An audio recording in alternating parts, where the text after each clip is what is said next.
Tottenham till I die. Raise a banner, let it fly high through the rain, through the fire. This is my cause, my only desire.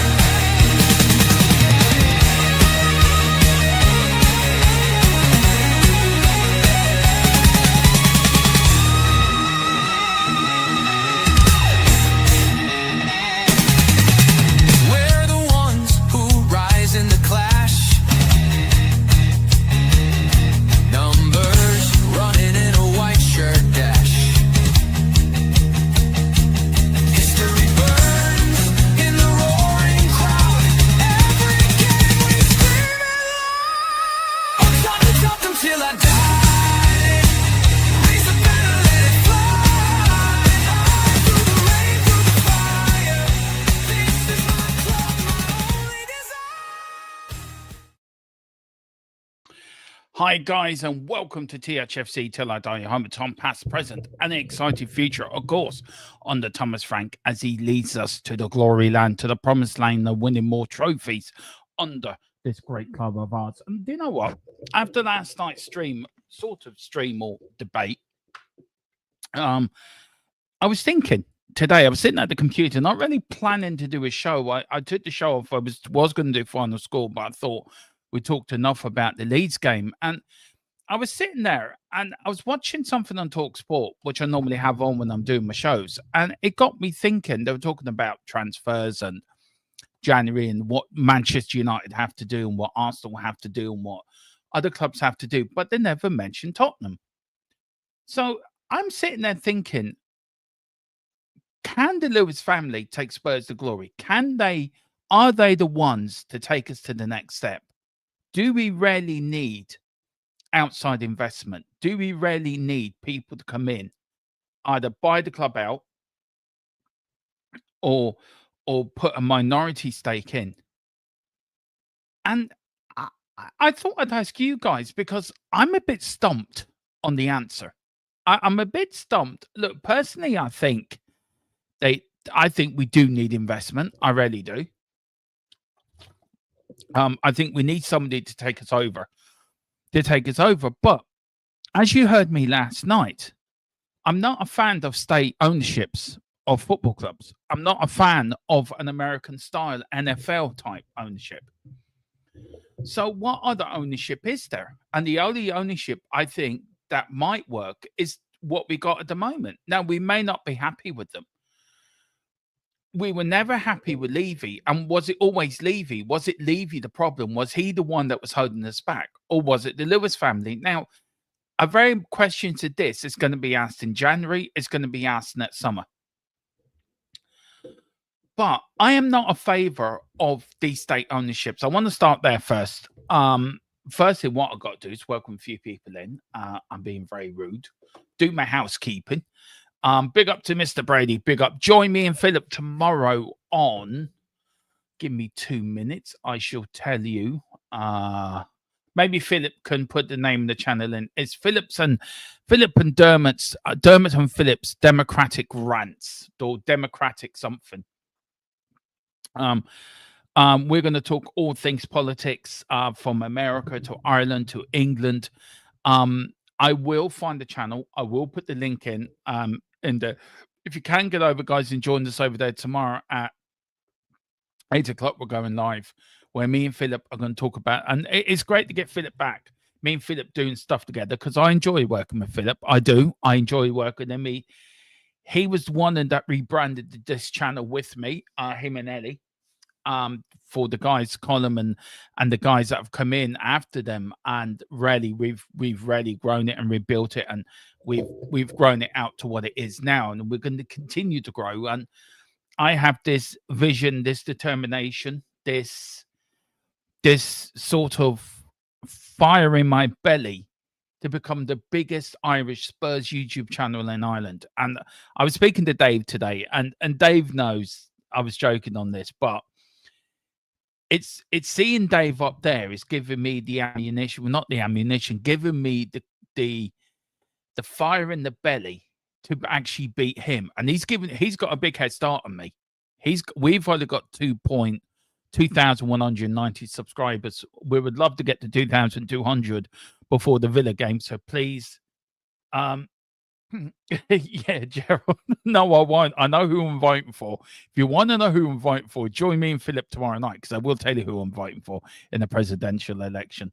And we are going to talk about that as well, Gerald. So do join us tomorrow night. What was I saying before I got sidetracked? What was I saying? Oh, yeah. I want to grow this channel. So I want to get up to the second best Irish Spurs YouTube channel in Ireland. And as I keep saying to Dave, we're Irish lads, we're Irish people, and soccer's not the biggest sport in our country. GAM rugby is. There isn't many of us Spurs fans in Ireland. Well, I don't think there is, but I know I'm only one of three in Gorey. All I keep seeing in Gorey and Wexford is Liverpool, Manchester United, and Arsenal. Why? Support the Lily Whites at Tottenham, the best team in London. And yeah, so I've got a determination to grow this channel to the highest I can be. And I want to grow to 100,000. I really do. And look, I'm 48 now. I'm sure I'm going to be at this YouTube in probably for the next 20 odd years. Probably till I'm 70. So, I want to get to 100,000. I really do. I want to get there.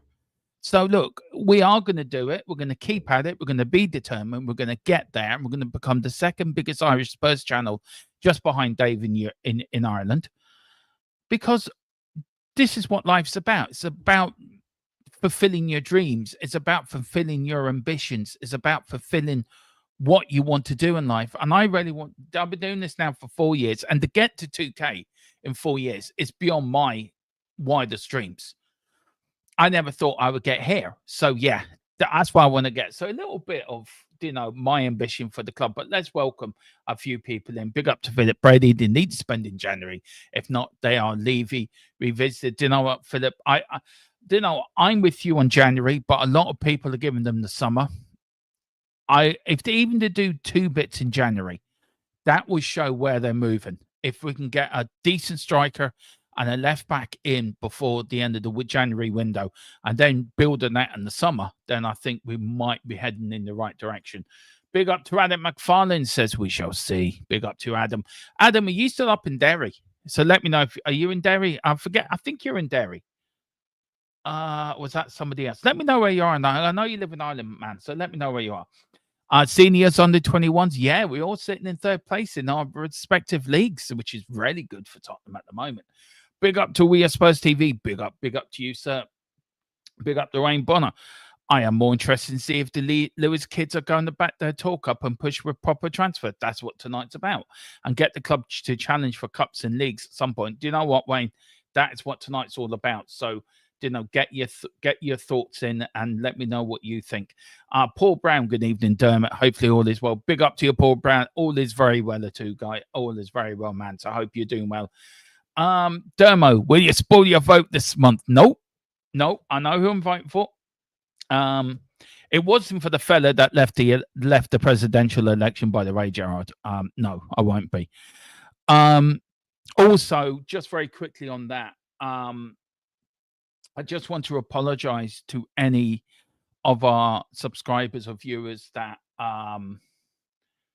from last night's show. If you're wondering where it is, it's been put on members. I am in the process of learning how to edit it and then put it back onto the YouTube channel. There was a joke made near the end of the show. I've had a few people get in touch with me today. We can only apologize. It was a joke. Nothing was meant by it. Nothing was meant by what was said. But I do appreciate that some people will find what was said at the end of the show not to their liking. So we can only apologize, and it will never happen again. So just wanted to clear that up. Big up to you guys. Big up to you, Jared, as well. Big up to Worst TV. Dave has a great channel. Was Jack there from the beginning, or did he join on after Dave started? I think he was there from the beginning. I think he just joined just after. But talking about Dave, our podcast is back tomorrow, guys, at 2:00. Irish Lads Talk Spurs. So come and join us at 2. Me and Dave talk everything from Ireland to Tottenham to anything football. So we are going to have a bit of a talk tomorrow. So join us then. Jack started the year two after do the work. They do work well together. They do. They do. No movement in January. The club won't be mugged. That's so true. The real problem we'll have in January is a striker, unless we get Vajovic on loan with an option to buy, depending on how he performs. Also, we're looking to go after Tony apparently with an option. So there's two strikers there. Who would you perform? Do you know what? I love my source. I really do love my source. He's such a good lad. I'm just asking, can I use it? Because I have absolutely all the news for you for January. So let me know if I can use it. I'm going to wait for a thumbs up. If he says yes, then I will read it out to you. Yeah. Well, hey, we can use it. Right. This is it. Just get through last of the bits, and then we get on. Brooklyn and Eric has just got, yeah, he has. I will read out the statement as well from him. Big up to Tequila. Come and join me if you want, Tequila. The link's here. Jump in, sir. Come and join me and have a talk on Tottenham. He says Levy out. Yeah, Levy's gone, man. But yeah, Levy out. Brooklyn just confirmed read that. The joke was surprising, but I don't politically correct or woke. I found it darkly funny. No polish needed in my book, but that's fine. Whose joke? Don't worry about it, Tequila. It's fine. Don't worry about it. It's fine. Don't worry. I'll talk to you later about it. And a big up to Ivan Toney on loan in January. Well, that's what I read somewhere. Yeah. Yeah, that's what I read on that's what I read yesterday somewhere. That's what I read yesterday, that Thomas Frank had spoken to Ivan Toney. And yeah, hang on, let me send the link to Tequila. If he wants to pop on, he can. So at least he's got the link. It wasn't you, Tequila. I love your rainbow jokes. A bit of bungle never hurted anyone. If anyone's watching the rainbow jokes, right, they know that the rainbow YouTube channel. You know what I mean. But there you go, Tequila. There's the link sent to you. If you want to pop on, you're more than welcome. Right. Okay, Grant. Right. Now, what seems realistic for January? Now, this is a big thing. This is only rumors. This is only sort of what could happen. Tottenham revenue based on 528 million is strong, giving them a substantial ceiling for sustainability spending. Their recent loss of 26.2 million is modest, relevant to permanent a 3-year loss buffer. Stadium and infrastructure investments give them an extra headroom since their costs are largely non-counting on the PSR. Given that, a transfer window spend in the hundreds of millions of pounds is not impossible. Values such as 100 and 180 million are frequently floated by finance analysts as a plausible without breaching PSR. However, however, spend is not the same as net spend. Player sales or outgoing deals would help offset incoming costs. Also, wages, agents' fee, bonuses, and others accounting factors can eat into that cap. So, a cautious estimate, 100 to 150 million of gross spending in the January window might be within Tottenham's realistic safe range. If they sell key players to offset costs, the ceiling might go higher towards that 180 million figure. So, the bungle never hurt anyone but Zippy's Top Gear. I tell you, that Top Gear one by bungle Zippy was so funny. Honest to God. Oh Lord, yeah. It was funny when it really was. But look, I think 100 and 150 million is probably about right.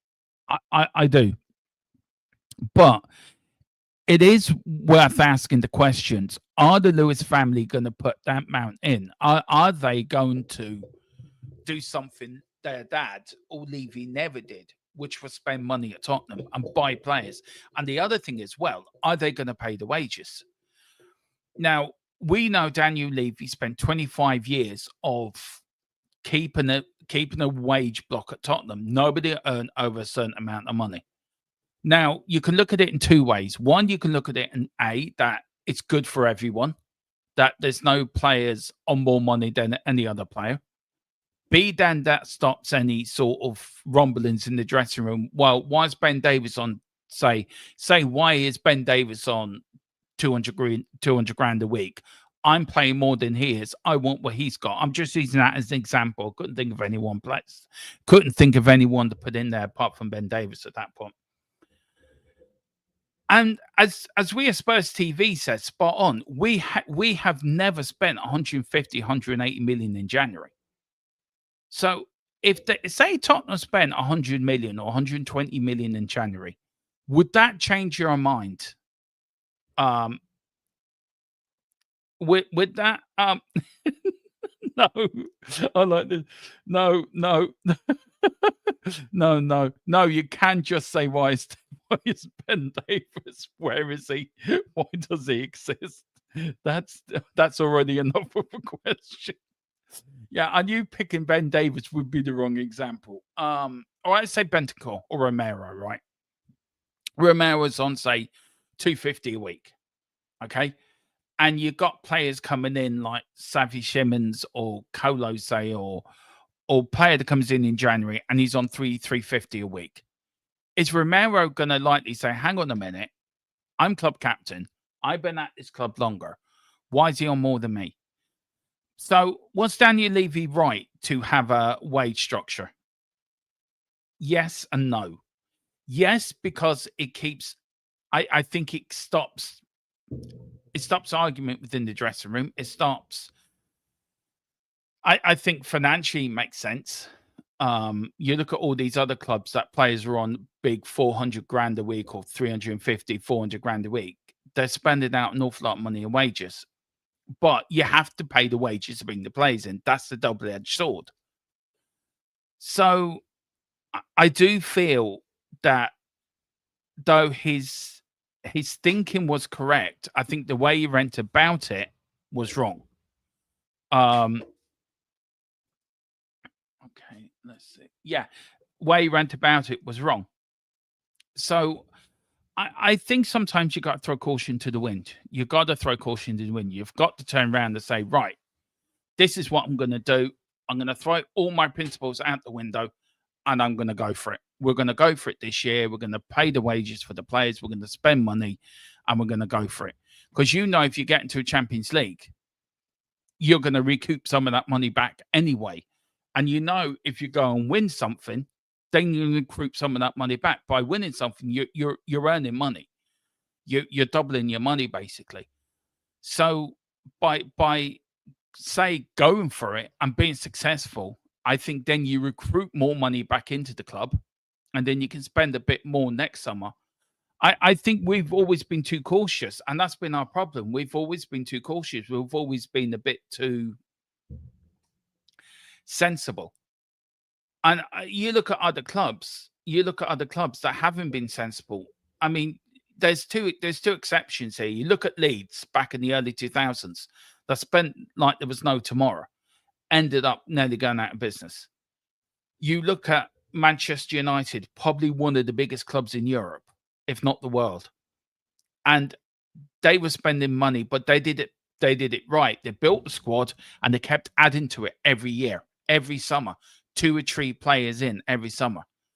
Now, not every summer they got it right, but 9 times out of 10 they did, because they went on to win championships or going far in the Champions League. And where Daniel Levy's thought was top 4 is my pinnacle of where I want to get to, I can understand that too, because I can understand that does bring finances into the club. But what brings you more finances is winning a trophy. Is being successful, winning competitions, winning the league. Because like it or not, the Premier League is always going to take precedent over everything else, because the higher you finish up in that league, the more prize money you get from that Premier League. And then you add the TV money on top of that, which I think the last TV rights were signed was 6.7 billion. And that's split between 20 clubs. So I don't know how much each club get. I will look into that. And we've been very too frugal. It's like we've been very frugal with our money. It's like Scrooge. Levy's a bit like Scrooge. He's been very frugal with the money. You got to put into it to get something out of it, as Colin says. Yeah, exactly. You get out what you put in. Exactly. You look at Manchester United. For all the years they're successful, whatever money they were pumping into the club, they were getting it back tenfold because they were getting whatever they got out of winning the league. You get money out of that. The year they did the treble, how much commercial money did they get through commercial deals and through commercial revenues of winning the treble? They got billions and billions. Because everyone's going to want to come to the treble winning side. Everyone's going to, I'd take a bit of commercial revenue out of Manchester United. I gave them a few billion. Do you know, it is, do you know, I just feel Levy's been like Scrooge. I'm going to pay out so much, but we'll do it that way. And it doesn't work. Football is all about spending big money to be successful. And you got to spend big to be successful because you're not fighting against clubs that are owned by billionaires. You're fighting state-owned clubs now, and this is my point where I'm getting to. This is where I think state-owned clubs should not be allowed in any sort of football, should not be allowed within the Premier League, and should not be allowed because it gives them an unfair advantage. You can't expect, say, an Arsenal or for the 4 years Man City won the league every year.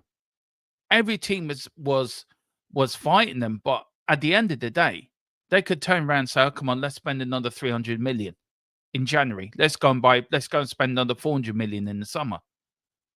Because they've got the money to do it. They've got the people to do it. The state-owned. And this is why I feel it's an unfair advantage. The Premier League is not a fair league. The Premier League is a disadvantaged league because it's only going to be a couple of clubs that are going to win the big trophies. Everybody else is fighting to win probably a League Cup or an FA Cup. But you guaranteed every FA Cup, you guaranteed one of the top four is going to be in the final, if not two of them. So the Premier League has to work out where we're going with this league. What are we doing? You had the Super League that came out that said that restructured the Champions League. The Champions League only got restructured because of the Super League. Let's not all mug ourselves off here. Let's not mug ourselves off. We all know that the Super League was born out. The new Super League was born out. The new Champions League was born out of the Super League because the bigger clubs wanted more money. Because they're looking at the Premier League and thinking, Jesus Christ, the Premier League are pumping clubs out and making billions. And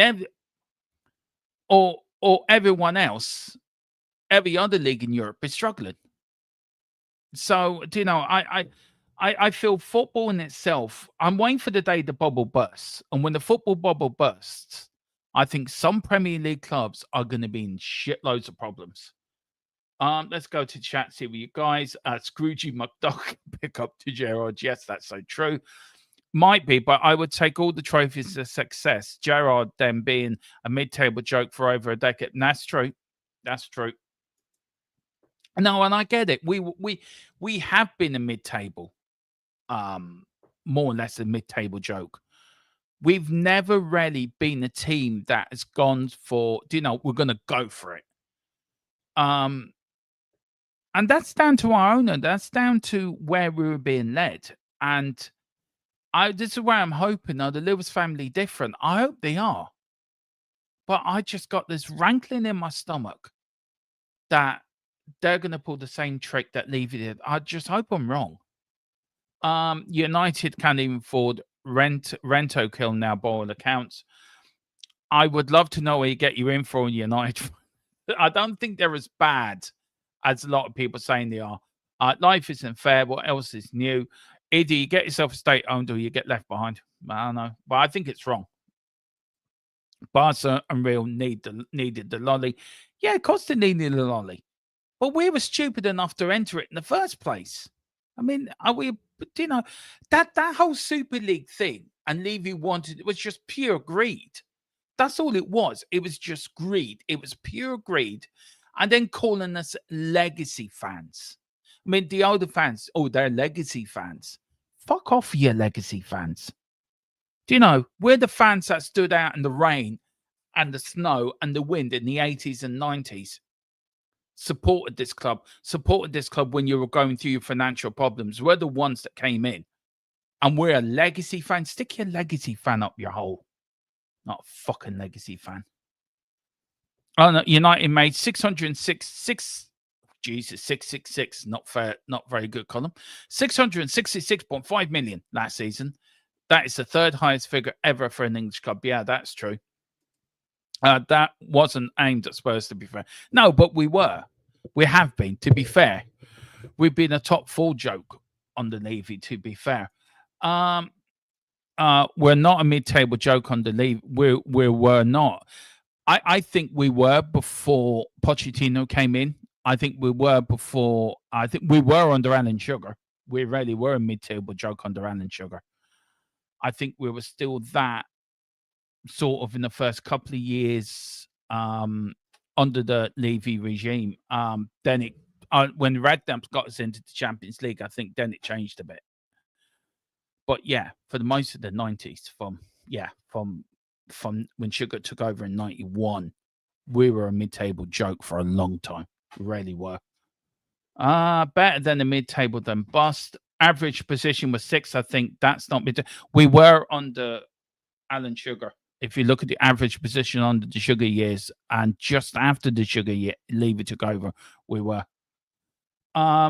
just left over. We were just the leftovers to the big boys. Look, we spent a few years qualifying for the Champions League, but you know, I feel, you know, I've been watching Tottenham 44 years now, and the change I've seen within football itself and the change I've seen within the club football itself, the way we get our football, the way when you go to a match day, it's totally different than it used to be.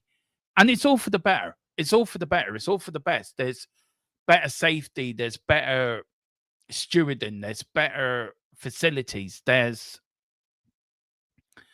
better everything.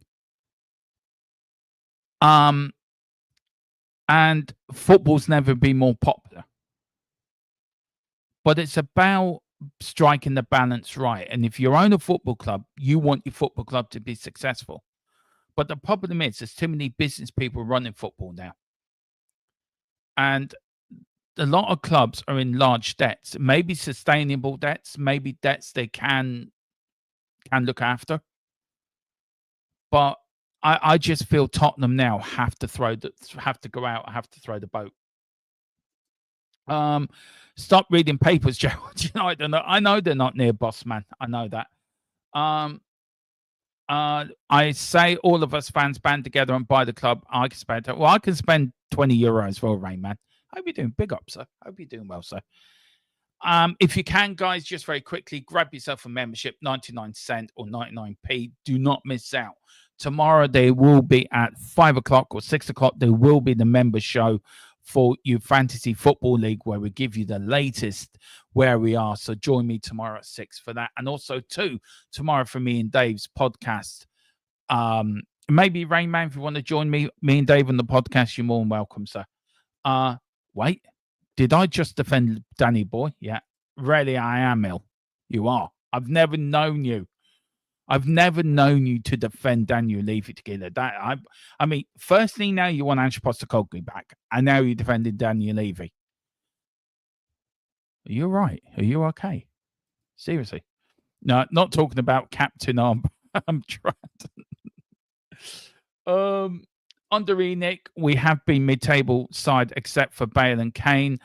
When those players weren't in the squad, we finished outside. Yeah, I know. I think under the Sugar years, we were really poor. We were always just under mid-table some seasons. But yeah, I know when Redknapp took over, it changed under Redknapp. It went a bit funny, and then we had Yo. I think we had Martin Yo, where we finished in the top half, top 5 or 6. Then Redknapp took us to Champions League. Then we went down a little bit, and then when Poch took over, I think 5th in his first season, and then we were 4th, 3rd, 2nd, 3rd, 4th for a load of seasons under that. So yeah, we were. We have performed very well under Levy's stewardship. In fairness, considering the outlay, yeah, we have. I mean, look what we've done under Levy, right? We've finished runners up. Well, we finished runners up once in the league, 3rd in the league where we should have won it. We finished 3rd in the 2-horse race. We've reached so many semi-finals. We've reached a Champions League final. We've reached 2 League Cup finals. And 3 League Cup finals. Sorry. Look, for a kick here or a kick here and a kick there, Daniel Levy could have won a Champions League, 2 leagues, a League Cup, and an FA Cup if we got to the final. So you can't rarely blame him for on-the-pitch decisions. What I do blame him is for off-the-pitch decisions. Where I do blame Joe Lewis is for off-the-pitch decisions. And does that mean with the Lewis kids, with Vivi and Charlie and Peter Carrington and Vinay, does that mean things are changing? Does that mean that now the younger Lewis family, the kids, are saying, fuck this, we're going to back a manager, we're going to pump money into this club? So, will we see that? I want to see that. I want them to prove everyone wrong. I don't think we did well under Levy, but we're not a mid-table for most of it. Right? No, for the early part we were, but not from Poch onwards we weren't. I think Martin Yo, we had a few high bits. Finished 5th in 1 year for Martin Yo, Lasagna Gate, where we're going for Arsenal for the Champions League. Redknapp, we finished 4th and 5th under his reign. But we had a few under definitely the early years. Under George Graham and under I think before Martin Yo come over, we were, I think under George Graham we finished in mid-table. I know under Alan Sugar we're constantly mid-table. I know that for a fact. What we got here? We've got why attack Levy? He never put the club at risk. That was the problem. That was the problem. That was the problem. He never would think, do you know what? I'm going to go for this year. The year we finished 3rd in the league, right? Let's use that for an example, Jared, right? Any normal chairman thinking, right, we nearly won the league this year. Right, I'm going to go out. I'm going to supply you with better players and we're going to build up and we're going to go for the league again next season. The year we reached the Champions League final, any other chairman would say, right, this is it. We're going to build from this. This is the Champions League final. I want to get back to the final next year and win it. Right, this is what we're going to do in the summer. And then they're rolling out David Pleat and saying, well, Poch didn't want any players. What's that usual BS? Tell me a manager that doesn't want any players. Please tell me a manager that sit there and go, do you know what, guys? We've reached the Champions League final. I'm happy with this squad. Not a hell's chance. I bet you Pochettino was banging down the door. I want new players. I want better players. I want to redress this squad again. I want to rebuild this squad and bring in better players to replace the players I think that are going to go. So Levy didn't put the club at risk, but he never was adventurous in what he was doing. And if you look back from that Champions League final, the decline from there to where we went down so low under Mourinho, and the struggles we had, and it's only now we're starting to come back up again. It's only now that we're starting to come back up again. And now this is the time, coming into January, the Lewis family have to back Thomas Frank to take us to the next step. If they don't want to do that, then get out, sell the club and move on. Take your money and move on and bring somebody else in who's going to want to do it. But the problem is, I very strong beliefs that whoever comes into Tottenham has to do it for the right reasons, have to come in because they want the best for the club, not the best for themselves, not the best to make themselves more millions of pounds. I don't want another Glazers coming in, which people think when I use the American ownership and use the best example is probably the Liverpool ownership and the worst example of the Glazer ownership. I get looked at thinking, what the fuck are you talking about? You can't tell me if somebody comes in and they want an NFL style takeover. You can't tell me. Would you be worried that we might get another Glazers that take money out the club? And I must be the only one that's worried about, because I do not want American ownership. I don't want state ownership. And look, it's either one or the other. I know. So whatever which way, I'm, all I want somebody to come in that's going to help the manager achieve his goals, help us fans achieve what we want to achieve, and have the best interests of the club at heart. This club is our club. It means everything to us. Tottenham Hotspur means everything to us. I do not want to go back to having an owner that I can remember under Ivan Scholar that nearly took us bankrupt. I know everyone's saying, well, that's years and years and 20, 30 years ago. But the same can happen again. If there's a downturn in the economy and the TV money pulled out of football tomorrow, I can guarantee you 7, 8, 9, most of the Premier League clubs would be in shit street, apart from us, because we've been well run over the last 25 years. But I can guarantee you, probably the likes of Manchester United, Liverpool, Tottenham, maybe Arsenal, and probably Man City. But 5 clubs would only be okay. I reckon the rest of the Premier League would be in shit street, up the paddle up the river without a paddle, because they'd be such in financial ruin. So I don't want to hear this bullshit of let's spend money. Yes, you got to spend money, but got to spend it sensibly. You got to spend it right. You got to spend it have the right structure, spend it in the right place, and I have some jolly go lad come in with these big consortium, 12 or 20 people, say 12, 15 people in it, and coming in and they say, we want to make money out of this club. Of course they're going to make money. People buy football clubs to make money. They're not coming in there to piss their money up against the wall. They're coming in there to make money back for what they pay for the club.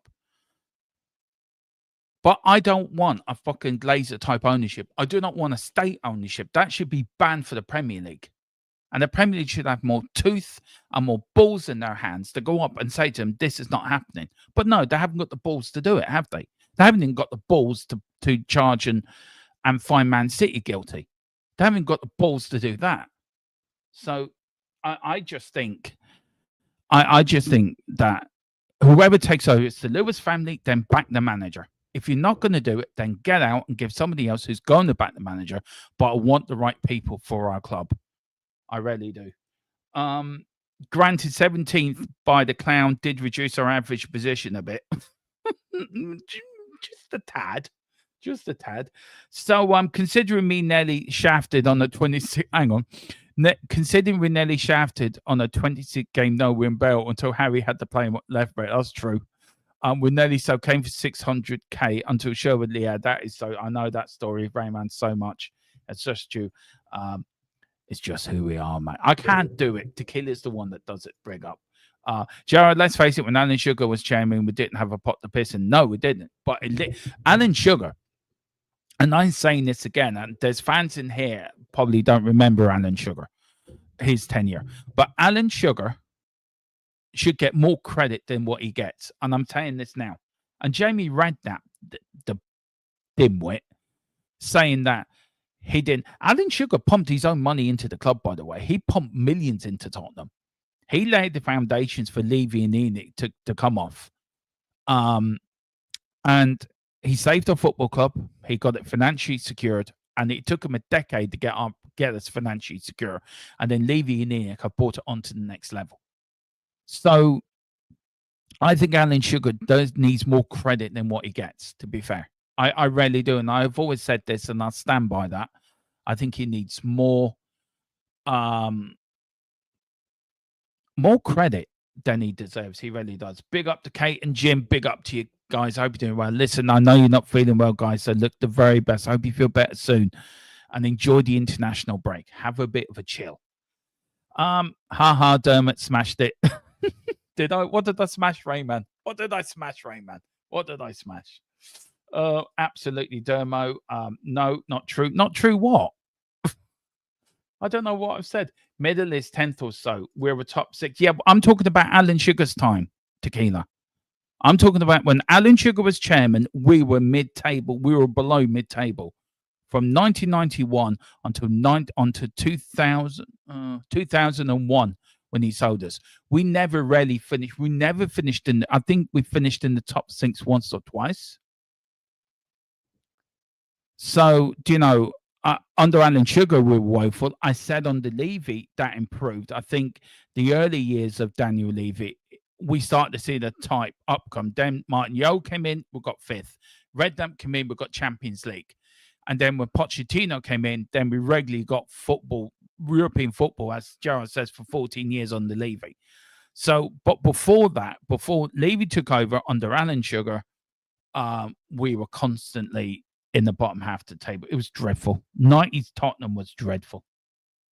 Really was. Under Ozzy Ardiles in charge. I mean, that was, we nearly got relegated in his first fucking season in charge. We had to go away to a team that's in the non-league now, Oldham. We went away to Oldham. We had to win 2-0 to stay up. And then we lost to Queen's Park Rangers 4-1 in the last game. A rainy White Hart Lane. That was dreadful. At least you lads under Levy had a bit of good times. We had dreadful times under Alan Sugar. What good times did we have under Levy? Remind me. Well, you got to a Champions League final. You've qualified for Europe 14 years in a row. You got to semi-finals. You got to finals in the League Cup, semi-finals in the League Cup and FA Cup, Champions League final, won a European trophy. Do you know, Alan Sugar would be lucky to finish about 12th. I had more respect for Alan Sugar than I did Daniel Levy. But see, that's the thing, Tequila, right? Why does Alan Sugar not get the respect for saving our football club, and Daniel Levy gets more respect? I'd say it's because Alan Sugar is a kind of personality. He's got his TV show, The Apprentice. Some people I like that. I've always found it quite funny. But it is quite funny, actually. But he's controversial, as in he kind of is. He's a kind of his character. I'm Amstrad. You've seen the Saints of Five. That's why. But just on the football matters, it's like no. I thought it was okay. He saved us, like you said. It was before my time, so yeah, I have to watch videos and stuff. I didn't live it live. I sent you a few videos of them, didn't I? Yeah, I've seen some of them, but it's what you're talking about mid-table, fine, but under Levy, I can't believe I've got to defend it. But no, we were not mid-table. I wish we were. It would be the early years. Not really. Not 10. If you think of mid-table being 10th or so, then we always more or less finished in the top 10. There was a couple of years we didn't, like under Ramos, we didn't when he took over. That season we didn't. Obviously, last season we didn't. So there'd been maybe four or five seasons we've been outside the top 10, but more often than not, we've been in the top 6. Yeah, granted, 5th or 6th normally, but and a couple of times, obviously 4th, 3rd, a couple of times, 2nd once, I think. Wasn't it? Yeah, we finished 2nd and 3rd, and I think 2nd and 3rd. And see, that was my point. This is where the frustrations come in for me, Tequila, and I think comes in for you as well. If you look at any other chairman, you finish 3rd in the league. Is in your mindset to think, right, I want to finish higher next season? Or if you finish 2nd in the league, or you reach a Champions League final, your ambition is, right, I want to get back to that final next year and win it. Wouldn't that be your mentality? Yeah, but he was never going to put that much money in. I'm with you. I find it hard to believe what Cleety said. I can't tell you why Cleety would want to lie, to be honest with you. Yeah. Unless he was on, I guess he was on Spurs payroll maybe at the time. Maybe that's. I find it very difficult to believe any manager would say that I don't want any players. I don't believe that. Maybe he felt he didn't need substantial changes. Maybe he didn't need to totally, But he obviously must have felt he needed something. But we'll never know for sure. But the point is what you're saying about Levy is that no, this was always his biggest criticism of him. We know this. He never wanted to go that final mile. He was happy to get us. He was happy to kind of get us to the finish line, but never to cross it. And you can say, oh well, the managers didn't cross it. Yeah, granted, but if everyone would have been supporting of each other, maybe we could have made something magical happen. Instead, it will always be what if. And so well, this question then is like the title of the show: can the Lewis family take Spurs to glory? Look, we had the discussion last night, Tequila, right, about state ownership. And I do agree with you, state ownership is probably here to stay. And I do agree with you also, where I might not like it, and I may not agree with it, that state ownership has some stay in football in this day and age, right? But is in football as a whole made the mistake of letting this happen, that football itself has got too money greedy, that they will take money from the devil to make sure. Well, and you look at FIFA and UEFA. I'm reading today, UEFA have already given the green light for a Spanish game to be played in the United States. Yeah, it's just and they say we don't have the power to stop it. So, are we looking at Tottenham playing Arsenal, say in Miami? Is that the road we're going down now? It would require significant changes to how the league is formatted for that to happen. Yeah, I can see it happening, but they would need to implement serious changes in the league structure to facilitate something like that. Because if you have another game, how's that going to work? Who's the home team? Yeah, and also if you're a season ticket holder at Tottenham, right? And just hypothetically, we're both season ticket holders at Tottenham, right? And we go every game, home and away. We'll follow Tottenham for the whole season, right? And then Tottenham come out. We like to admit the North London derby is going to be played in Miami on the 25th of February, right? Just out of hypothetically, okay? What happens to the season ticket holders that are paid for that game? Well, this is what I mean, that they would have to restructure everything. If they were to have even one game take place, then every team then has to play an extra game, right? So either what they'd have to do is, if the teams agree to it, then both Spurs and Arsenal would have to agree to play both of their two league fixtures in a year away from home. So in a neutral stadium, because that's technically what it would be. If both teams agree to that, if both teams agree to it and you did it twice and both teams agree to it, then it's fair. But my point is it seems crazy to me, but if there's enough money behind it, if the Americans say to them, okay, Spurs and Arsenal, if you play your two derby games in America, we'll give you 100 million, they're going to take it. We won't like it as fans, but they're not going to turn that kind of money. They're not. Then it's football, as my comment last night, it's football then. It's the Premier League then becoming a monster. You said yes, but it's controllable. If this is then, if the Premier League only care about money and clubs only care about making money, and what does that say for football itself as an industry and as a sport? It's not a sport anymore, is it? Football is supposed to be, you go every week, you meet your mates, you watch your team. As you said last night, then you go to the pub, you do a bit of banter, you win or you lose, but you want to go and see your team to win, right? If clubs are now saying, if the UEFA is saying it's okay to La Liga to send two teams to America to play a game there, that gives the green light to the people that are sitting in the Premier League going, dingly, dingly, dingly, I have an idea, lads. Let's move the Premier League for a week to America. You telling me that's fine? I'm saying this, but we would have to get up at ungodly hours to do the watch along and do our Spurs content. Is that fair on fans? I'm just thinking selfishly, but you look at all the thousands of season ticket holders. Yeah, but the thing about but Dermo, it's a worldwide game. You can say we had a big influx, obviously, of Australian fans. Obviously, we know why, because we had an Australian manager for 2 years. They had to gone to Nottingham now.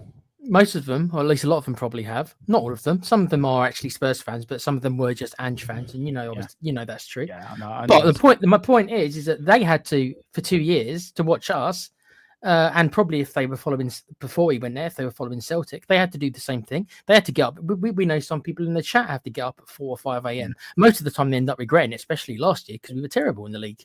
But so they'll look at it. Well, okay, so now it's the fans of the UK. But what I think could end up happening is there's going to be a dollar figure on it. There's going to be a money figure on it, and they will say, like I say, they will probably go to Spurs, or they will use Spurs as an example and say, if you're willing to sacrifice, and that's the term I'll use, your home fixture against Arsenal to have that played in America, and then they turn around and say, you'll lose your home advantage, and how much is that worth to you?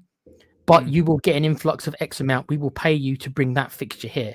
They'll probably have to pay Arsenal a little bit, but if we're using an example of it being Spurs at home, Spurs then will have to make a decision if they're willing to sacrifice their fans who will want to see that derby, as you've just said, but also their quote-unquote advantage for playing at home, which most teams generally, that's the general consensus. You are favourites mostly in most of your home games. You're going to sacrifice that for a short-term payout. I think a lot of clubs would agree to it. I know. Rayman says this is what he said: 2001 12th, 2002 9th, 2003 10th, 2004 14th, 2005 9th, 2006 5th, 2020 07 5th, 08 11th, 09 8th, Bale 2010 4th. I thought we were up higher than that. No, that sounds about right. Because that was before Pochettino. That was when we were under Santini, and then Joel took over. Yeah. So up Ramos. to 2005, we really were a mid-table side at the early part of the Enoch and Levy tenure. The first couple of years, yeah. It wasn't really until it was Joel who was the first one who kind of broke the top six mold, and then Redknapp carried that. Ramos obviously took us back. He didn't do anything. Won us cup, obviously, but I mean league-wise. Then Redknapp was the one who broke the top four duck. Yeah, he was. Redknapp was the one, and then Pochettino then really broke it. He smashed it. Yeah. Talk about seeing. I agree. This from Rayman. He said, "Would this bring out another fan-led revolt, like the European Super League?" I think it will. I really do, and I'd be part of it. It depends. It depends if it was a yearly thing. If it was a one-off thing, Rainman, I could see them letting it go if it's a one-off thing. But if it was something that they agreed to do every year, maybe what will happen is that basically it's a little bit like I think the NFL did a little bit with bringing a couple of matches. They wouldn't bring every team, but they would kind of pick and choose. They would pick certain fixtures. This is what I'm talking about. I'm not saying that we're going to have a week where every team plays in America, but I can easily see the Americans or maybe Asia throwing lots of money at certain fixtures. For example, I'll give you another example: Newcastle, Sunderland, something like that. Everton, Liverpool, Man United, Man City, Man United, Liverpool. These I would love to know how. rivalries. I would love to know what Colin thinks of that and what other fans think of that. I mean, you as a football fan, would you sit comfortably with that? Would that sit comfortably with you as a football fan? I think if the 100 million, for argument's sake, if the 100 million that we got for throwing away our home advantage against Arsenal, considering that we rarely beat them anyway, being honest, I'd take the 100 million if that 100 million was reinvested into the first team squad, because that could get you a quote unquote world class player. And let's be honest, wouldn't you take that over just one fixture? No, I wouldn't. Okay. I wouldn't, and I would look for the long term rather than the short term. The short term. But look, I agree with Colin. The day that happens, football dies, and I agree with that 100%. And look, I'm not saying you're wrong. You're probably right, Tequila, in what you're saying, and you're using logic instead of I'm using probably emotion and passion. You're using logic. So I think if you're logically thinking about it, then you're right. Then you're spot on with that opinion. Then you're spot on with that sort of narrative. If you're using passion, love, passion and emotion because of the game and because of what you've been, I was brought up to watch football. I was taken to football very early by my dad or my uncles. Bought the Tottenham very early as a kid.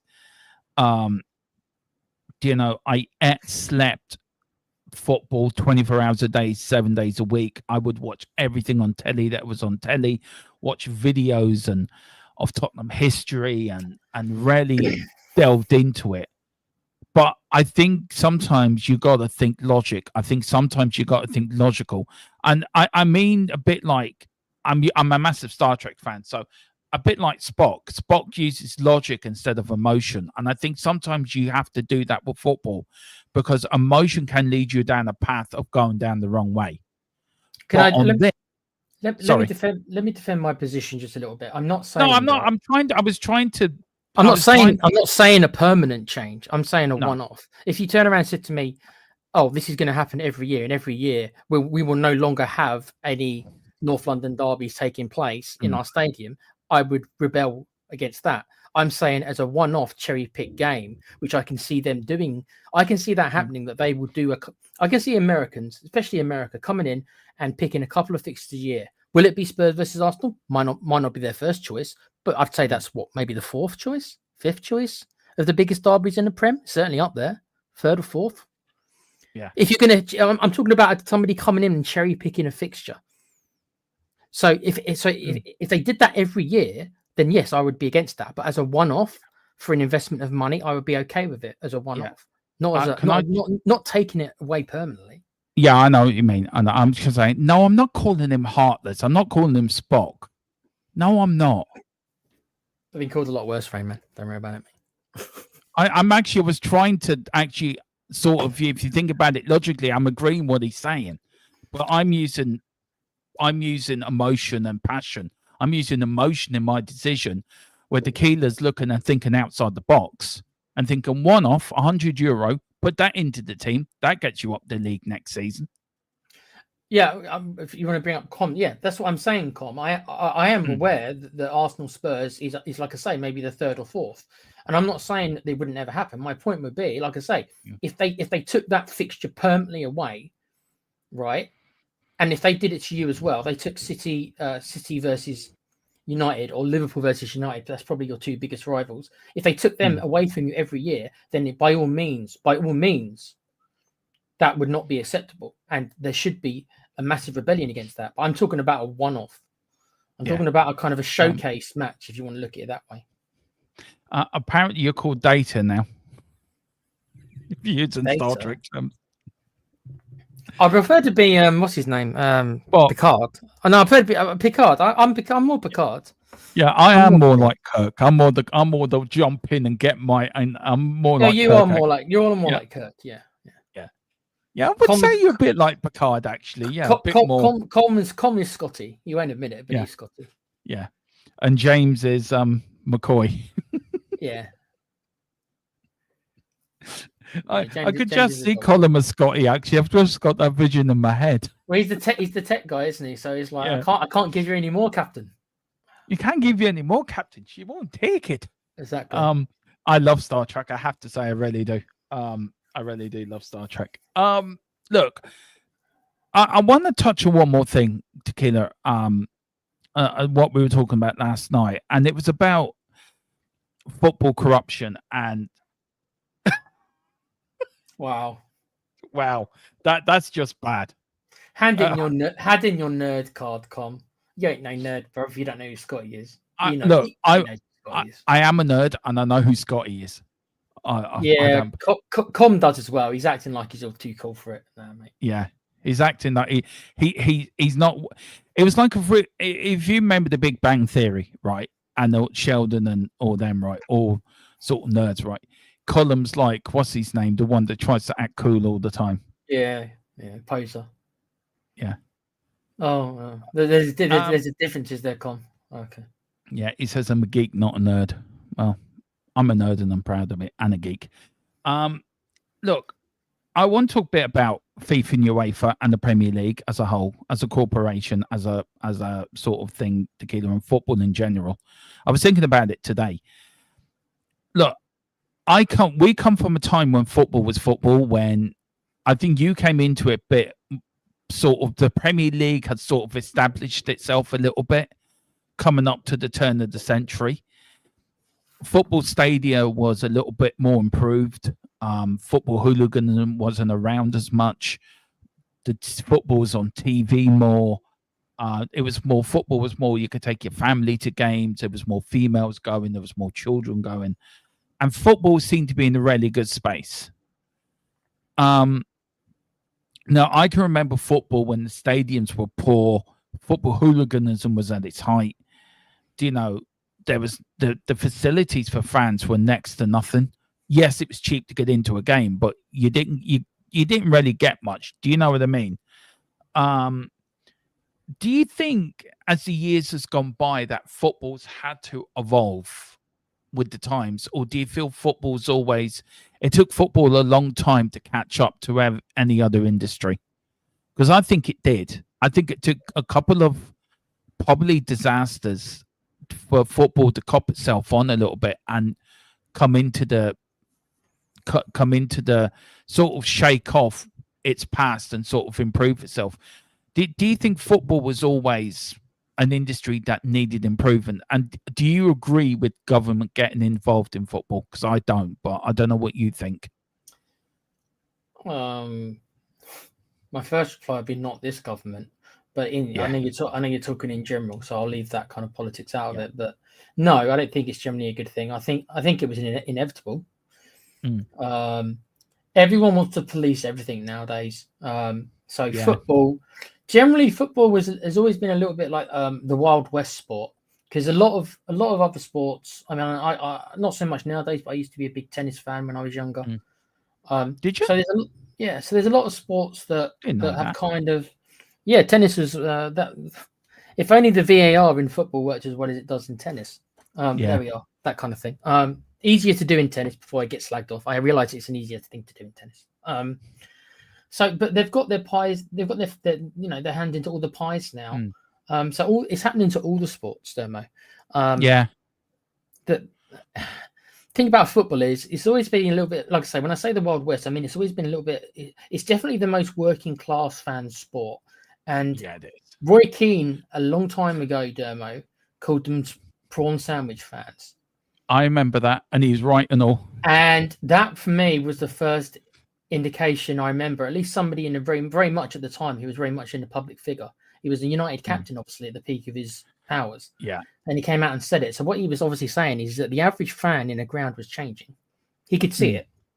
He was becoming less about the working class man and more about the middle upper class. And if you look at the prices nowadays, other than when it's special events, Dermo, that's true. Most people can't afford a season ticket. Even if I lived near enough really to go to the stadium on a weekly basis, there's no way financially that would be possible. No way. And I think most people feel that, especially nowadays. So your average fan in a ground is not really working class anymore. And if they are working class, it's they're having to kind of like sacrifice so much to do so. Yeah, but it's not just football. My point is that UFC, other sports as well. I like the UFC, but that became a hotbed now where your average Joe in the street can't get there. I like professional wrestling. I realize, guys, it's not a proper sport. I'm not 15. I do realize that. But that is a great example as well of the price is getting so high that the average fan now can't go anymore. So it's only for the super rich or the middle class at least. Yeah. I mean, I love Formula One. And Formula One, you have to be working class could get into Formula One because the tickets were low back in the day. But even now, it's only the hobnobs that go there. It's only the rich people that can afford to go. I mean, I'm going to Tottenham versus Brentford on the 6th of December. So, guys, I will let you know where I'll be before the game. Come and join me. And we may do a live stream. I'm sure the guys will be manning the channel on match day, and I'm sure I will come in and do one of the shows, actually probably do the pre-match show from a pub somewhere where I bring my laptop with me. So you got to do it from you got to keep your tradition, do it from a bus, Dermo. You need to be on a bus. Oh, that's true. Bus, yeah. I can do it from a plane. Would that be all right? Yeah, that'll do. Yeah, see. Anyway, that'd be interesting, wouldn't it? Doing the show live from a plane. Gives a new definition to the Mile High Club. Yeah, I'm gonna say nothing about that. Though all I'm gonna say it's very good. Anyway, moving on. I just think Philip Tequila, right? Sorry.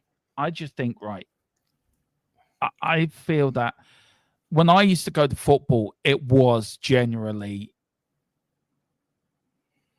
middle class people going, but you had all the problems. You had the hooligan problems. The facilities weren't right.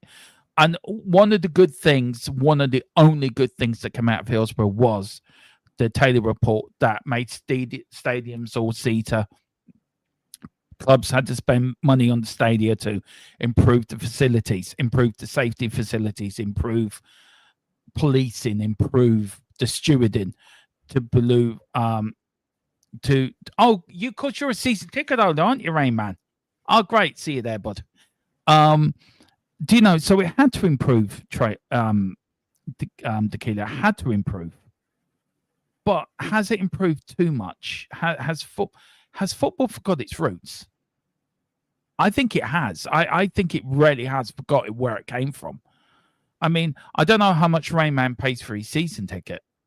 A lot. That I don't know. I say a lot. A lot.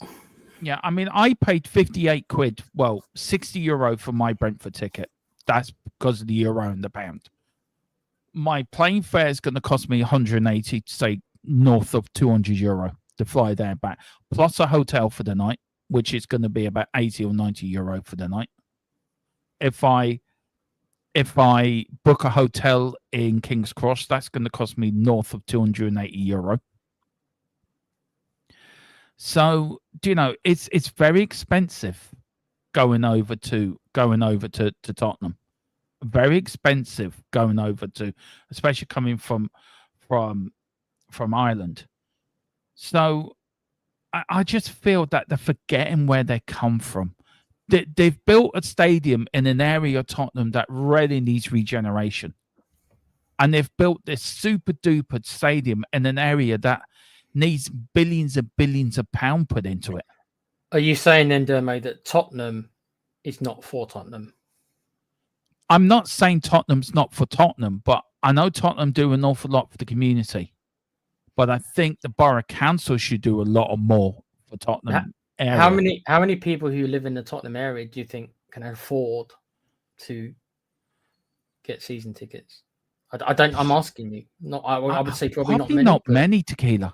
I wouldn't say many. Probably not. I'd say the majority of. I don't know if Rain Man can agree to this. I mean, he says, I have one of the cheapest season tickets in the ground, just over 1,100. That's just a league game, so that's 19. Is that for 19 games? Is it then, Raymond? That's for 19 games. Yeah. Doesn't cover the cups, does it? It might cover the cups. Let me know if that covers the cup, Rain Man.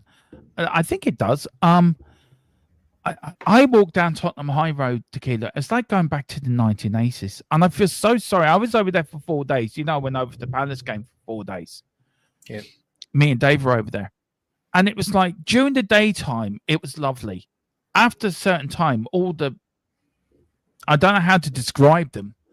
I mean, it was like Wild, Wild West. I didn't feel safe. I didn't feel particularly safe. Well, I was walking with Dave, and I'm a big lad. Dave's a big lad as well, and Jack's a big lad as well, right? So there's 3 of us. And I was saying to Dave, I don't feel safe. And he was saying to me, I don't feel safe either. That's walking. I mean, I could walk into Dublin and get the shit beaten out of me. I'm not saying it can't happen in any area. I could walk into Gorey and get mugged tomorrow. So there's no area that's safe. But the problem is, why can't the council and Tottenham get together and say, right, we've built this super stadium. Why can't we not put money in to regenerate the area, to put something back into the area that allows us to play our football here every other Saturday, that allows us to close down roads, that allows us to do this and do that? Do you know what I mean? Should football clubs then pump money into the area, into the local area, to help the local area? Would you agree with that, or do you think? Do you know what I mean? Yes and no. Like there is like, where does their responsibility start and end though? Like, yeah, that's true. It's a difficult one. Could they do more? Yes, but are you expecting them to single-handedly? They can play their part, but it needs to be a much bigger process just than Spurs saying, "Oh yeah, we're gonna." No, they need to work alongside a whole bunch of different charities, organizations, and a council itself if they really want to change an area. And it's not as simple as just changing an area, because a lot of it is to do with the people in the area. And I'm not even slagging them off, because they can't help where they've come from as well any more than I can.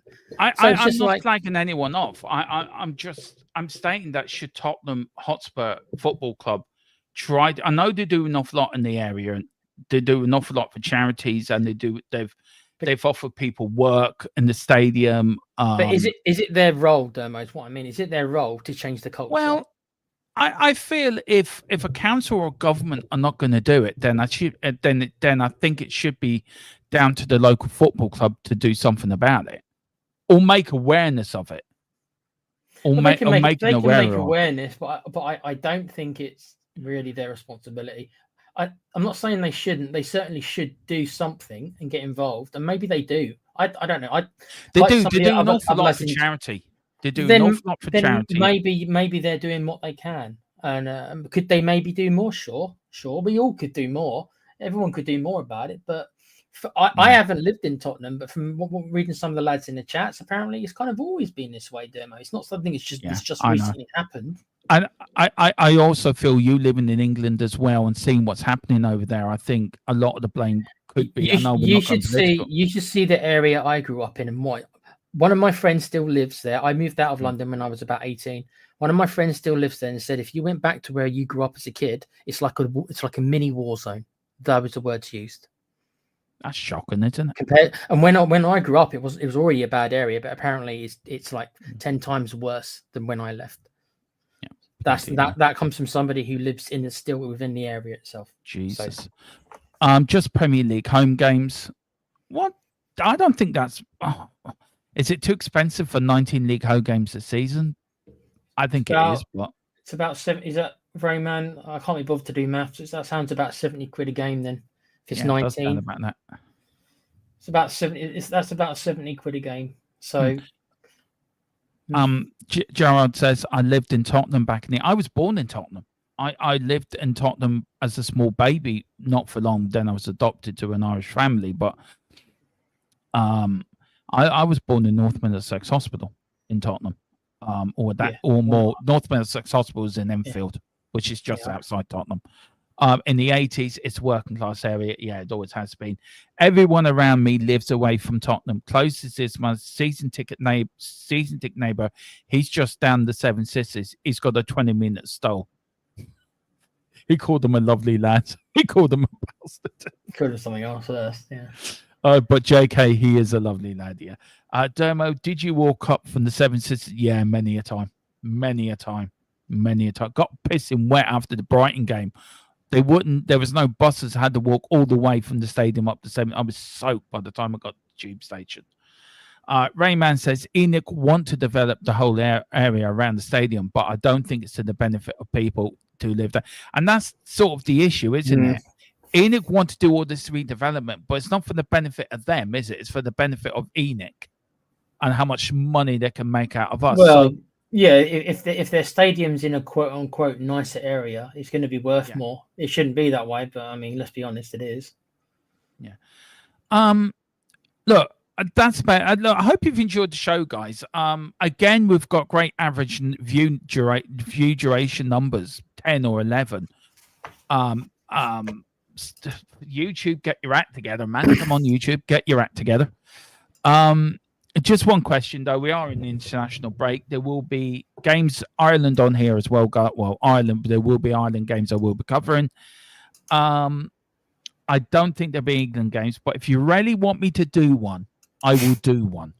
If you really want me to do one, I will do one. Why are you laughing? Okay, so I wouldn't wish I wouldn't wish that on my worst enemy, let alone you, Dermo. You're going to go through it bad enough watching Ireland. Why do you want to put yourself? God, don't start. I mean, Saturday we've got Portugal away, which is going to be a total embarrassment. Good luck with that one. Yeah. And then we've got Armenia at home. No, you might be. So no, Armenia's already beaten us 2-1 in the away leg. Wow. You've dropped much more than I realised. Then, if you can't beat Armenia, no disrespect to we're not Armenia. going to the World Cup. This deluded idiot thought Ireland was going to qualify for the World Cup in the playoff place. No, it ain't happening. And I'm angry, and I'm piss angry at my football. I've enjoyed the chat tonight. Would the England game be a hate along? I would try to be. It would for Dermo, yeah. As soon as he sees Declan Rice step on the pitch, it'll be it. Yeah. True. Yeah, I wouldn't even mention his name. No, to be fair, Tequila, I'm quite level-headed when it comes to England, aren't I? And other people's. I try to be fair. You consider yourself Irish, but the fact that you actually were born in England and spent time in England, I think you also could have a little bit of, I don't think you should hate us as much as you do. No, that's never going to happen. I'm not saying you should. I was right. I'll explain why, right? I was brought up. My father was Irish and Republican. My mother was from Northern Ireland, right? Okay, so I was brought up in a very staunch Irish household where every day I was getting bullied at school and beaten up at school because I was Irish. You had the problems up somewhere else, and then because my mother was from the north, I used to get stick for that as well. So, and I've got no problems with English people. Two of my closest friends are English. You and Colin are one of my closest friends. You know that. I've got no problem. Yeah, there's banter in, but I've got no problem with English people in general. I get on a lot with English people. A lot of it's banter, and a lot of it's banter, really. But yeah, there is a little bit of, I wouldn't say hatred's a wrong word. I would say that a lot of it is banter, I think, and that's all it has been. It's always been banter for me. But yeah, I had a lot of rough time in England when I was growing up and as a kid, and as an adult, I had a lot of rough times. I had a lot of people picking on me because I'm Irish and because I'm proud to be Irish. I'm proud to be who I am. I'm proud of my family legacy. I'm proud of my family. My dad was a staunch Republican for Mayo, and I'm proud of that. I was brought up to be proud of who I am, and I'm proud to be Irish. I've always considered myself, and that's why it pisses me off when somebody says, "Oh, you're English," and I see red because I don't consider myself English one iota. Now, my adopted brother, he considers himself English more than he does Irish. So I was given the choice very early when I was a kid. You be who you want to be, and I am who I am. I'm an Irish. I'm Dermot, and I'm Irish, and I'm proud of my country. I'm proud of who I am, where I am, and I will defend my country to the last breath I have in me, and I'll spill my last bit of blood for this country. I support all the British. I support Scotland when I go to a World Cup. Unless we're against each other directly, then of course I have to go with England. But I support everyone. When Ireland have been there, when Scotland have been there, when Wales have been there, I've wanted them all to do well, and I've not been happy when any of them have gone out early. Yeah, that's true. I've always had that. As I said, I will support England if they're there. If they're the only team in the World Cup, I won't support them, but I'll wish them well. Do you know what I mean? It wouldn't. But I felt bad for people when you didn't win the European Championships against Italy, when you lost on penalties. I felt really bad for you guys because I thought you deserved it. I thought all that tournament, you shouldn't have been in the final, but maybe that was the year you should have won a major trophy. You got to the, if a Tottenham player play for England, I will support that player that's playing for England. Do you know what I mean? So it's always banter with me. I always have the banter, and I love bantering, and I love the crack that goes along with it. And we as fans, as Irish fans, we don't have a problem with anyone. We go for a good time, good drink, and a good laugh. And I just don't like the way Declan Rice stabbed us in the back of us paying for him to come through the youth system, playing for the national side, and stabbing us in the back when England waved, "Oh, come and play for us." I've got no problem with Jack Grealish because he'd done it. He didn't play for our national team, but Jack Grealish, Declan Rice did. And that's what pisses me off. He kissed the badge and everything. So that's why it gets to me. That's why I have this sort of dislike to him, because I felt he stabbed us in the back. And I think that's the only player I probably do have a problem with, if I'm being brutally honest. If I'm hand on heart, that's just me telling the truth. Back in the day, even though I am half Scottish, apparently, my second team, I suppose, my second national team was probably Republic of Ireland, because I used to, obviously, and a part of that was obviously because we had Roy Keane, Stephen Carr, a couple of Irish lads who obviously played the Spurs, who I quite like, especially Keano. And also I respected a lot of the players. Damien Duff was a great little player. Roy Keane was amazing. I still think that what I'd give for Roy Keane in the Spurs. Roy Keane was a force of nature. The will of the man. You might say he wasn't the best technical player. Fine, fair enough. But the will of the man, just I just wish we had someone with half of it. He held a grudge. Yeah, but that was the point. Yeah, but that's what made him. That was. I mean, you ask Erling Haaland's father, does he hold a grudge? Yeah, but that was the point. That's what made him. That was it. Yeah, I know Gerard. Yeah, and that also helps the Spurs fan. The fact that he's a Spurs fan, and whenever he talks about us, he's harsh on us. But you can tell he's harsh on us because he wishes we were better. That's the thing. Yeah, he's harsh. He cares. Yeah, he wishes that we were better than we were. Yeah, I remember Jack Charlton time as an Ireland manager, right? And qualifying for Euro 88, qualifying for Italian 90, the World Cup in 94. I remember being back home in Ireland during 1990, and Jesus, you want to see the country. It was hopping. I mean, Dermo did get a date from it, so just saying. Well done. I did kiss a few girls during that World Cup tournament. I hope that Mrs. Tron isn't listening. No. Good. But yeah, it was a great time to be a football fan in Ireland. Then we had the World Cup in 2002, as you said, Roy Keane, Damien Duff.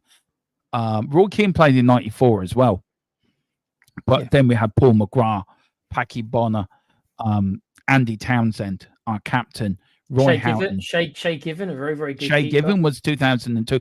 I swear, right, and I've always said this, I don't know if anyone in the chat will agree. If Roy Keane had stayed with that Ireland team in 2002, I think Ireland could have got to the semi-finals for that World Cup. You had a really good team at that point, Demo. We had a really good team, and we only lost to Spain on penalties.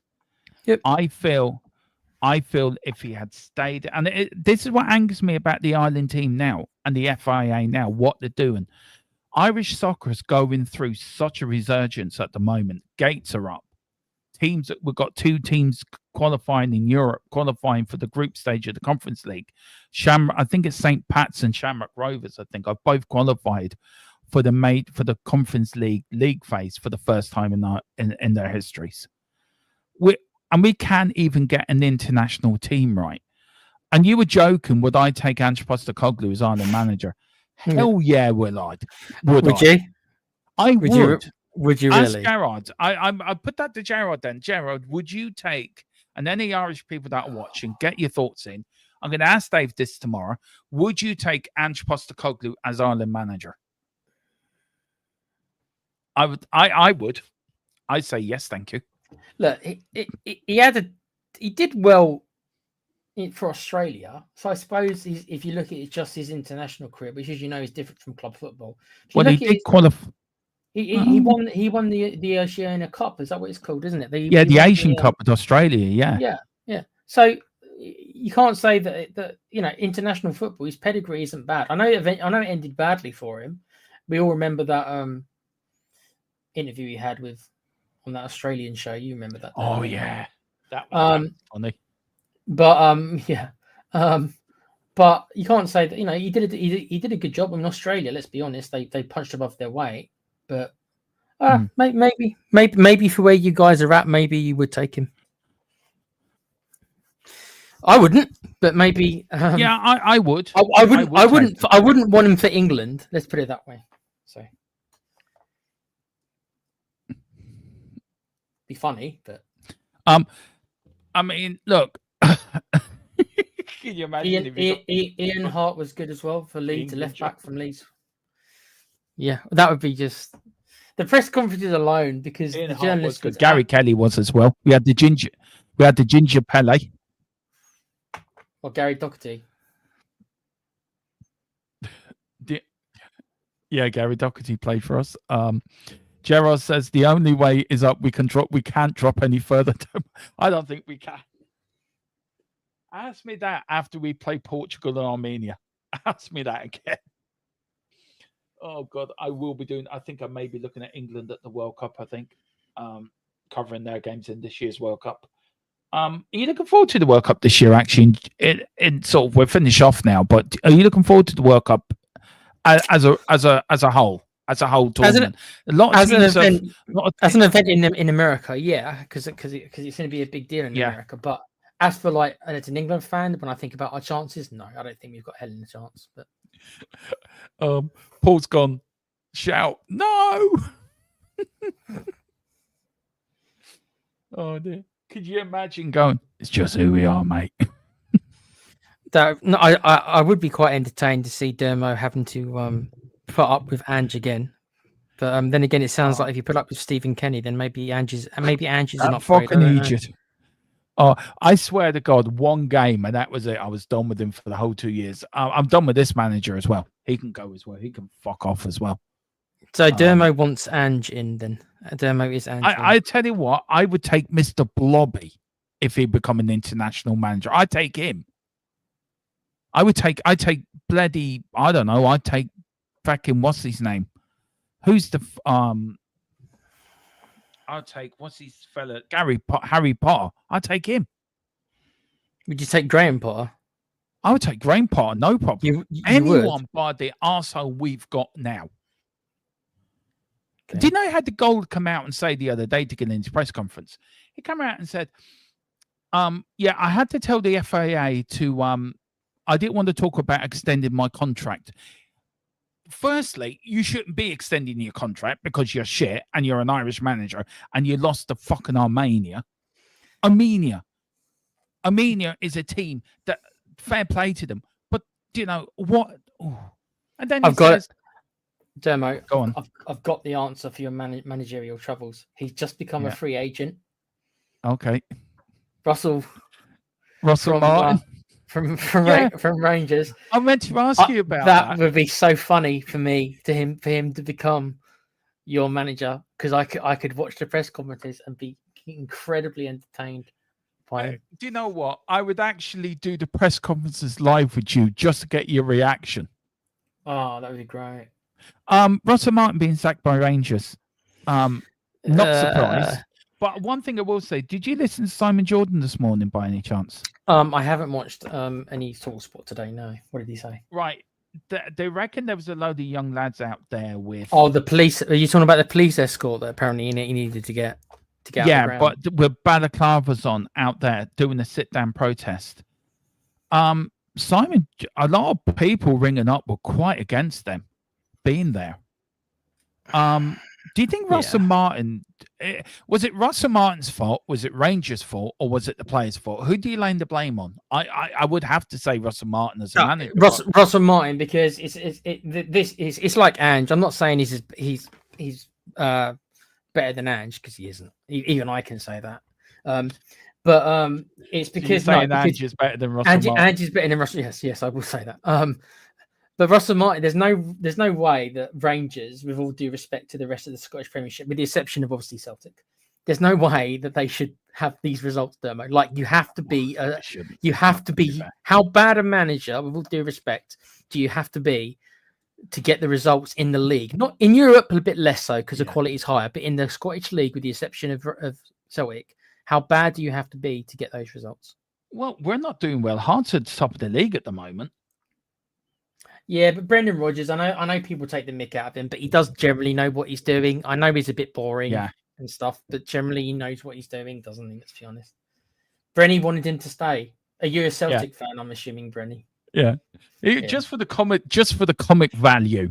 Yeah. Oh yes. Oh, don't get yeah. I've got no dog in the fight. I've got no dog in the race. I prefer Celtic, but I've got no dog in the race. He was immensely entertaining for me. Yeah. So look, Russell Martin wanted Rangers playing like AC Milan back in the day. Oh Lord. Look, football's a funny old game, as Jimmy Greaves used to say, but we love the game, don't we? We love it, warts and all. Tequila, thank you for joining me, man. Really enjoyed these conversations with you. We always get into some good conversations, you and me, when we do shows together. And it's always we always get into good in-depth conversations as well. And I hope the people do show people Tequila not loving the chat, because he brings he really is the Simon Jordan to this channel. Really, I'm like Jim White, he's my Simon Jordan. Him and me, we always bounce well off each other, don't we?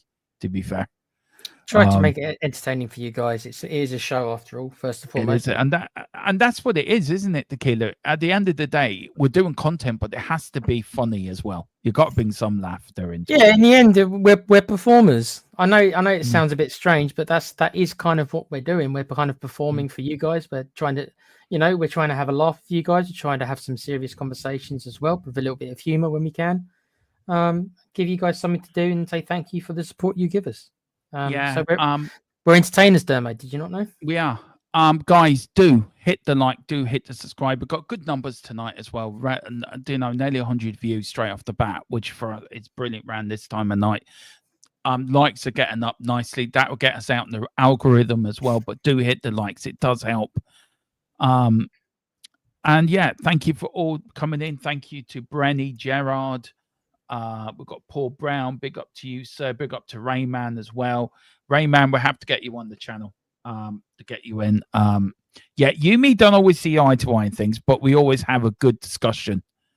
We always try to have a good discussion. Anyway, big up to Gerard. Thank you so much. Great show tonight, guys. Much obliged. Thank you so much. And Rayman as well. Thank you so much. It gives us a bit of a boost when we see people say that. It knows we've done a good job, doesn't it? It makes you feel that. And it's not easy for us doing this, is it, Tequila, to be fair? Well, we do, as you know, we do quite a lot of shows, and we have to obviously try to make it entertaining and interesting each time, and it can be difficult. It depends on how much news. These kind of off weeks, I suppose, for lack of a better term, can be quite challenging sometimes, because a lot of times there's not much news to go around, so we have to try and be creative to give you guys some content. So yeah, can we end off with an Ange interview? I'll do a little bit. I'll do a little bit for you. All right, I've only got so many lines, Demo. He's only got so many catchphrases. I know. He's got another one now. I like a fight. What is it? Is that what he said? See, I haven't heard his press conference. I am watching his press conferences, by the way, just for the comments. I've seen some of them, but I haven't seen the last one, so I don't know. Right, hang on. I've got to think where to start with this. Right, Ange, you've just lost to Newcastle 2-0 away. What's your thoughts of the game? Magpies, mate. Magpies. Kangaroos eat magpies for day, all day, every day. Just who I am. Your players seem to walk ahead of you. Have you lost the dressing room, Ange? Have the players now decided to turn against you? No, mate. I told them to walk in front of me, mate. Heads held high, mate. Proud of who they are. 10 up front. One in defence, the goalkeeper. 10 up front, mate. Ball in their half, pressing high, mate. No set pieces, bruv. Just right.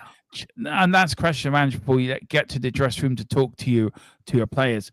What are you going to do in the 2 weeks? Now it's an international break, Ange. What's your main plan for the players in the 2 weeks? Gonna go take Russell out for a dinner. Me and Russell, best mates. Understand, mate. Understand. People just don't understand. The fans don't understand. Russell Brand. But his name's Russell, isn't it? Russell Brand? Yeah, Russell. Yeah. Russell Grant, Ange. Russell Grant, yeah. Me and Russell Grant. Martin, Ange. Sorry, Russell Martin, 2 peas in a pod. Yeah. Just, I said to him, I'll do a shrimp on a barbie for you, Russell. I'll make it all go away. You take your millions, bruv. And when I get fired from Forest, job is just for you. Third season's always better than second. Thank you. You're so good at it. You really are so good at it. My So, voice is like, a bit coarser Yeah. than normal, so I think I Can I go just deep say as I we normally do. will actually do a sketch of this. We will do a pre-record. We'll do a proper sketch of this. We'll write things down. We'll put it together, and we will do a proper sketch of this, and we will put it out on YouTube for you guys. Okay. So we'll do something, won't we, Tequila? We'll do some sketch. Oh, I have to change Um, my avatar so it's a picture of Ange him. doing something. Yeah, and we'll get James involved as well. Like we'll get the three of us to get together and do something. Yeah, James can. I'll cosplay as, and James can cosplay as Jack Grealish, and I'll try to sign him for Spurs. Yeah, There you go. yeah. I'll be the reporter after you signing him. Brenny is just running around his sitting room in stitches, and he's been looked at, and his kids saying, "Dad, what's wrong with you?" And he's just saying, he keeps pointing at the telly. So that's all he's doing. Gerard, I want to even define this with an answer. I'm not even going to define that with an answer. I can't even read it out. Dermo, can you play the national anthem of England before you go and stand up? That should be now you've said that, Gerard. And now seeing Dermo's reaction. Unfortunately, we didn't sign Rodrigo, so the doing the thing in his underwear never happens. But next time something crazy is about to happen, we'll get Dermo. That'll be Dermo's punishment if it happens. There you go. Oh, why have you led that in?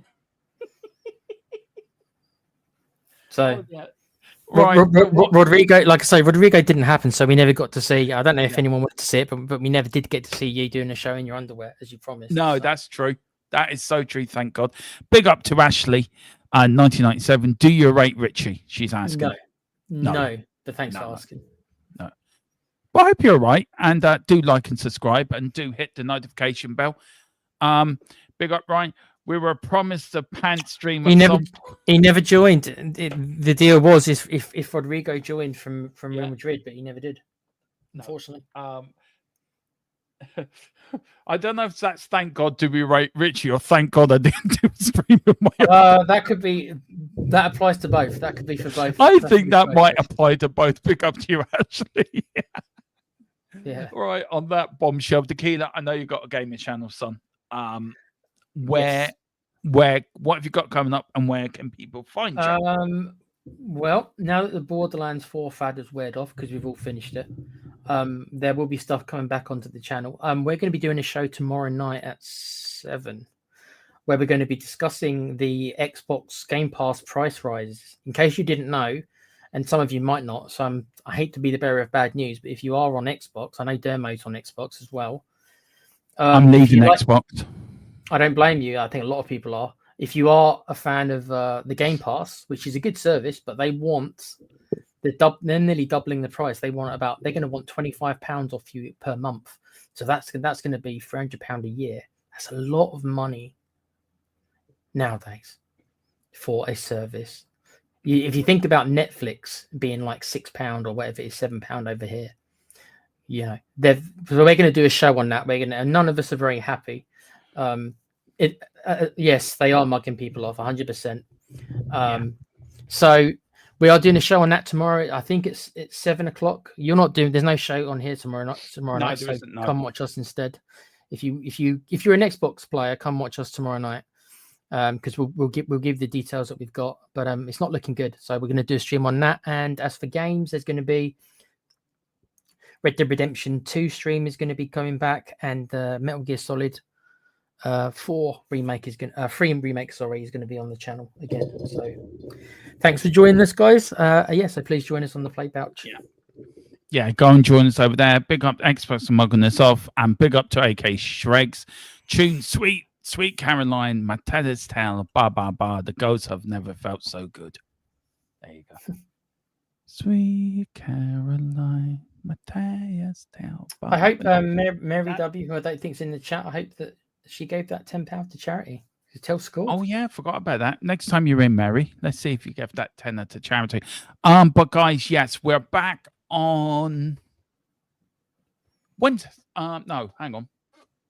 Member show tomorrow night at 5 for 5 o'clock for you members for the Fantasy Football League. We're going to go over that. We're back on Thursday with a show. I think Wednesday or Thursday, I need to double check with James, with a show as well. All your build up to Ireland and England's games coming up. Everything that you need to know for that. And then on Saturdays, the Irish Watch Along. On Tuesday's the Irish Watch Along as we play home.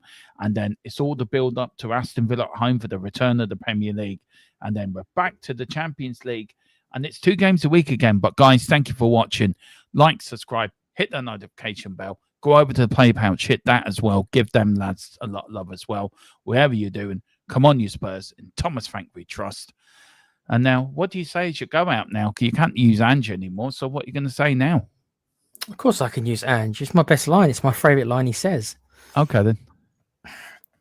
And, I know that annoys the Forest fans. That's just like icing on the cake. With due respect. Well, here we go. It's just who we are, mate.